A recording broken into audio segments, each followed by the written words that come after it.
हरे हरे श्री कृष्ण गोविंद हरे मुरारे, हे नाथ नारायण वासुदेवा। बालक की विनम्रता से नारद जी प्रसन्न हुए। उनका संत हृदय द्रवित हुआ। उस बालक को उन्होंने गोद में उठा लिया, सिर पर हाथ फेरने लगे।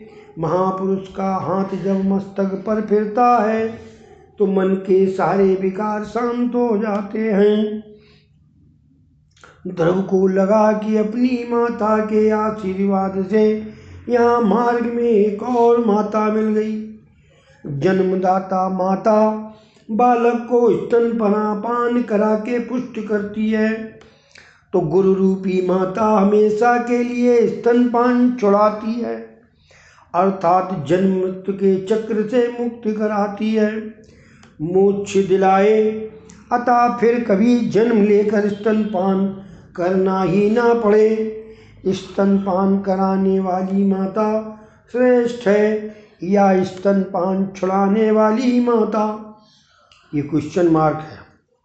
स्तनपान छुड़ाने वाली माता गुरु ही श्रेष्ठ है। गुरु तो कहते हैं कि बेटा तुझे मैं ऐसा उपदेश दूंगा कि फिर कभी स्तनपान करना ही ना पड़े। नारद जी ने पूछा, बेटे तू कहाँ जा रहा है? ध्रुव जी ने कहा, भगवान के दर्शन के लिए मैं वन में जा रहा हूँ। मेरी माता ने बताया है कि मेरे सच्चे पिता तो भगवान नारायण हैं। मैं उन्हीं की गोद में बैठने के लिए जा रहा हूँ।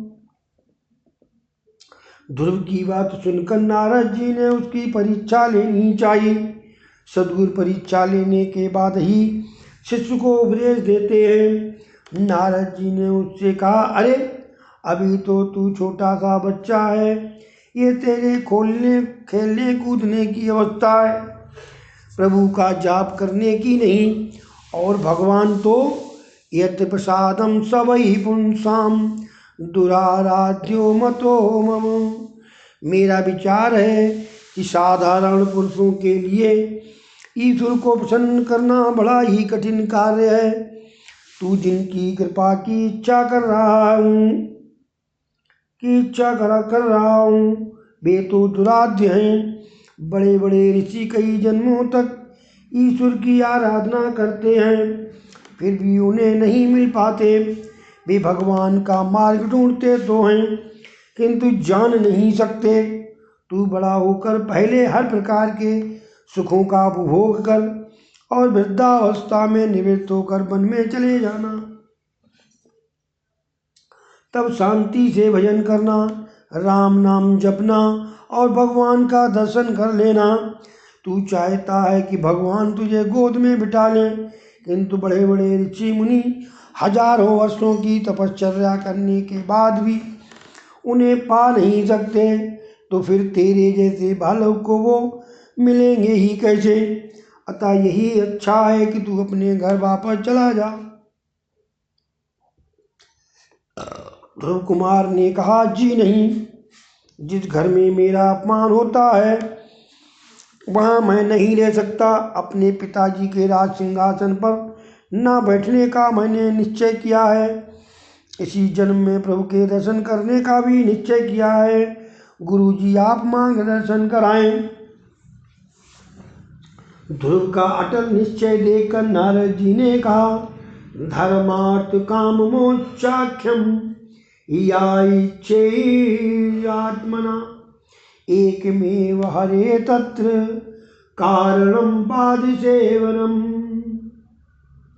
जो व्यक्ति अपना कल्याण चाहता है और धर्म अर्थ काम और मोक्ष प्राप्त करना चाहता है तो उसके लिए एकमात्र साधन है श्री हरि के चरणों की सेवा। हरे तत्र कारणम पाद सेवनम। तू मधुवन में जा, वृंदावन में ये मधुवन है जहाँ ध्रुव जी को नारायण के दर्शन हुए थे। यमुना कृपालु है, यमुना महारानी कृपा देवी का अवतार है। भागवत में कुछ ऐसे स्थानों का निर्देश है जहाँ परमात्मा अखंड रूप से विराजते हैं। मधुवन में श्रीरंगम आदि में, श्रीरंगम में अनंत शयनम पद्मनाभम है। द्वारका में भी भगवान विराजते हैं। उन्होंने द्वारका त्यागी नहीं है। बोडाला की भक्ति रंग थी, अतः उनका एक स्वरूप डाकोर आया था। गंडक नदी के किनारे पुलक ऋषि के आश्रम में भी उनका अखंड वास है, ऐसा भागवत के 5वें स्कंद में कहा गया है। वृंदावन में भगवान का अखंड वास है। यमुना जी तेरा ब्रह्म संबंध सिद्ध करेंगी, यमुना जी तेरे लिए सिफारिश करेंगी। अपात्र होने पर भी माता मानेगी कि तू उसका हुआ है, अतः वे कृपा करेंगी। नारद जी ने ध्रुव को आज्ञा दी, तस्मात् गच्छ भद्रम ते यमुनार तटम शुभम अपुण्यम मधुवनम यत्रि सानिध्यम नित्यदा हरे। वत्स तेरा कल्याण हो। यमुना नदी के तट पर स्थित परम पवित्र मधुवन में तू जा, वहाँ श्री हरि का नित्य निवास है। वृंदावन प्रेम भूमि है, वहाँ रहकर भजन करने से मन जल्दी शुद्ध होता है। वृंदावन दिव्य भूमि है, वहाँ जीव और ईश्वर का मिलन शीघ्र होता है। ध्रुव जी ने पूछा, वृंदावन जाकर वहाँ परमात्मा की आराधना किस प्रकार करनी है? नारद जी ने कहा, ध्यान करने से पहले मानसी सेवा करना, चतुर्भुज नारायण की मानसी सेवा करना, उस समय मन की धारा कहीं टूट ना जाए, इसका ख्याल रखना। ईश्वर में मन सतत संलग्न रहना चाहिए। मानसी सेवा श्रेष्ठ मानी गई है। भगवान शंकराचार्य भी कृष्ण की मानसी सेवा करते थे। जो अपने पास कुछ नहीं रखते, वैसे विरक्त सन्यासी मानसी सेवा करे, वो उत्तम है। किंतु गृहस्थ के मात्र मानसी सेवा करने से कुछ नहीं बन सकता। गृहस्थ को चाहिए कि वे मानसी और प्रत्यक्ष दोनों सेवा करे। मानसी सेवा के लिए उत्तम समय है प्रातः काल के 4 से 4:30 बजे का। किसी व्यक्ति का मुख देखे बिना सेवा करनी चाहिए। प्रातः काल उठकर ध्यान करो कि तुम गंगा किनारे बैठे हो और मन से ही गंगा जी में स्नान करो। अभिषेक के लिए चांदी के कलश में गंगा जल लाओ और ठाकुर जी के जगने पर आचमन कराओ। और मंगल के बाद माखन मिश्री की जरूरत पड़ेगी। भोलेनाथ शंकर को कुछ नहीं चाहिए, किंतु कन्हैया तो सभी कुछ मांगता है। फिर कृष्ण को स्नान कराओ। शंकर तो शीतल जल से स्नान कर लेते हैं, किंतु बाल कृष्ण को तो उष्ण जल से ही स्नान कराओ। फिर ठाकुर जी का श्रृंगार करो, और श्रृंगार न करने पर भी कृष्ण तो सुंदर ही लगते हैं, किंतु श्रृंगार करने से तुम्हारा मन भी सुंदर होगा। अपने विकृत मन को सुधारने के लिए ही श्रृंगार करना है। श्रृंगार से ही समाधि सा आनंद मिलता है। श्रृंगार के बाद भगवान को सुंदर भोग लगा करके तिलक करो, आरती उतारो, और उस समय तुम्हारा हृदय आर्द्र बनना चाहिए। पद्म पुराण में आरती का क्रम बताया गया है। चरण, जंघा, वक्षस्थल, मुख और उसके बाद सर्वांगों की आरती उतारी जानी चाहिए। आरती करते समय प्रभु दर्शन के लिए आर्त बनना चाहिए। भगवान के दर्शन करते हुए ध्यान करना है। श्री हरि का धीर मन से ध्यान करो। जप ध्यान सहित होना चाहिए। कुछ लोग ऐसे भी होते हैं जो जप करते समय भी संसार का ही चिंतन करते हैं। ऐसा करने के कारण जप निष्फल तो नहीं माना जा सकता, किंतु जैसा फल मिलना चाहिए वैसा फल मिल नहीं पाता। स्नान करने से शरीर की शुद्धि होती है, दान करने से धन की शुद्धि होती है, और ध्यान करने से मन की शुद्धि होती है। जप और ध्यान एक साथ होना चाहिए। जप करते समय जिस देव का तुम ध्यान कर रहे हो उसकी मूर्ति तुम्हारे मन से हटनी नहीं चाहिए। जीव से भगवान का नाम लिया जाए और मन से भगवान का स्मरण किया जाए। आँखों से उनका दर्शन करो और कानों से उनका श्रवण। मैं तुम्हें एक मंत्र भी दे रहा हूँ। ओम नमः भगवते वासुदेवाय। इस मंत्र का तुम सतत जाप करते रहो, भगवान अवश्य प्रसन्न होंगे। मेरा आशीर्वाद है, तुम्हें 6 महीने में भगवान मिलेंगे। वाह।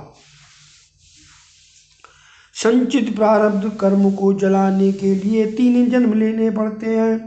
गीता जी में भगवान ने कहा है, कई जन्मों के बाद जीव मुझे प्राप्त करता है।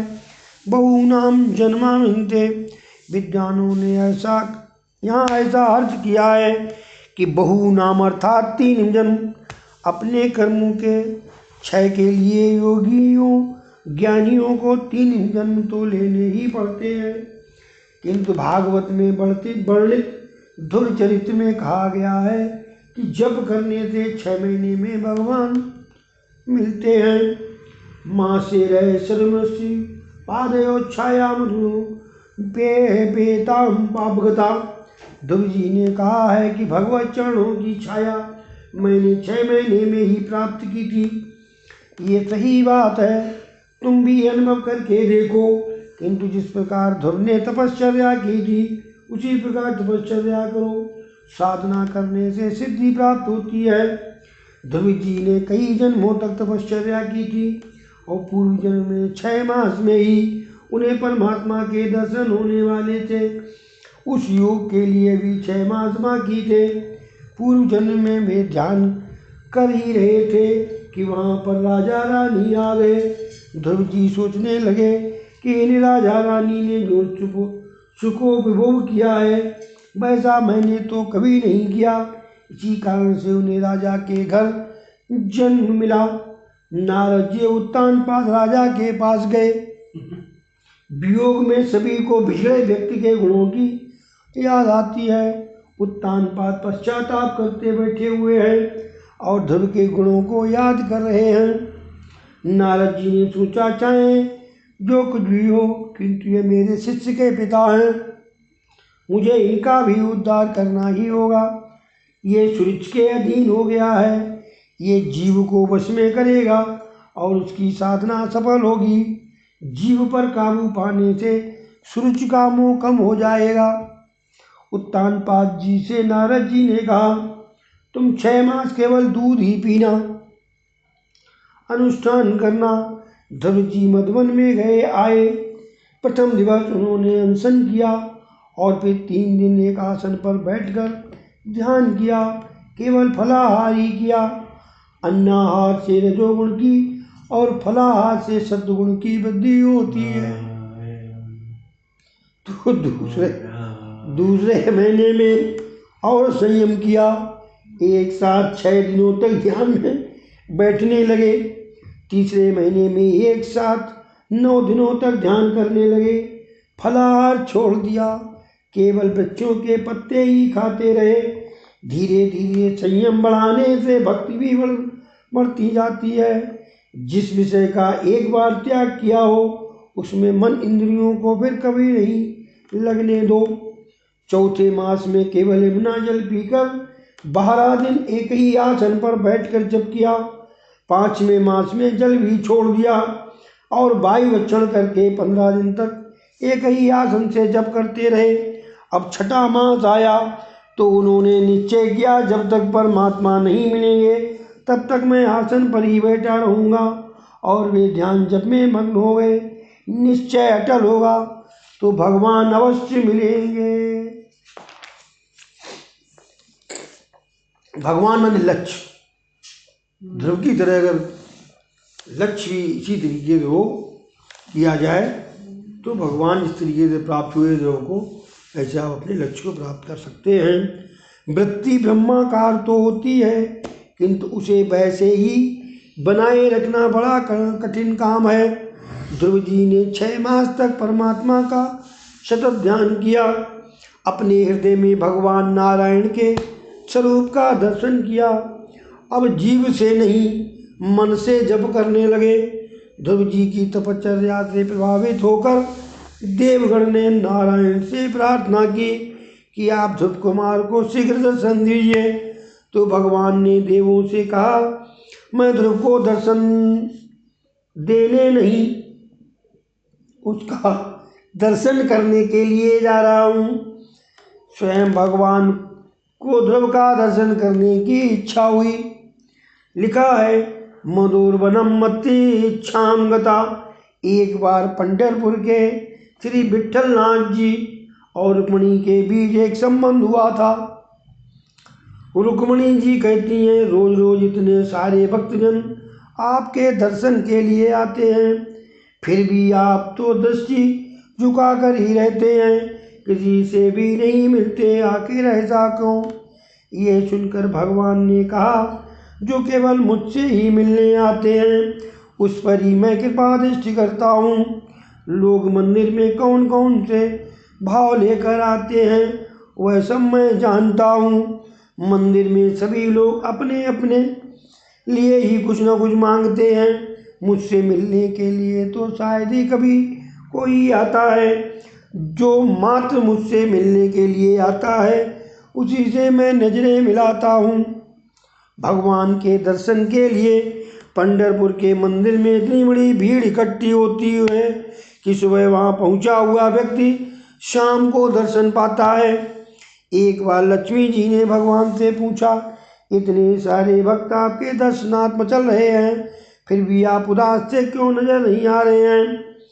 भगवान ने कहा, ये जो आए हैं सभी स्वार्थी हैं, किंतु जिसके दर्शन करने की मेरी इच्छा है वो तुकाराम अभी तक नहीं आया है। अब इधर तुकाराम बीमार थे, वे बिस्तर पर सोए हुए सोच रहे थे कि एक विठलनाथ जी के दर्शन के लिए मैं तो जा नहीं पाऊंगा, क्यों ना वे ही दर्शन देने के लिए मेरे घर पर ही आ जाएं। प्रेम अनोन्य और परंपरा अवलंबी होता है।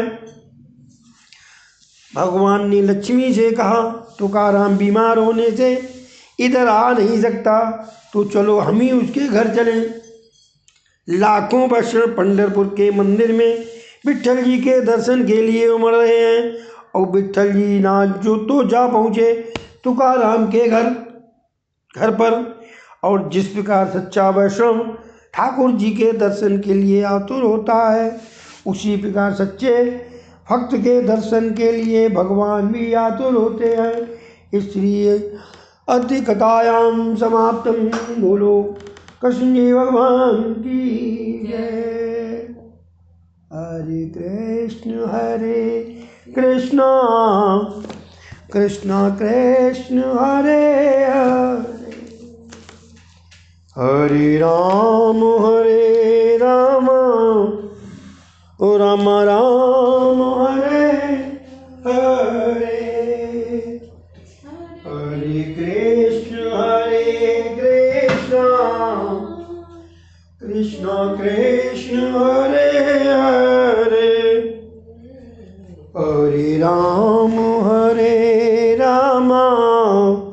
राम राम हरे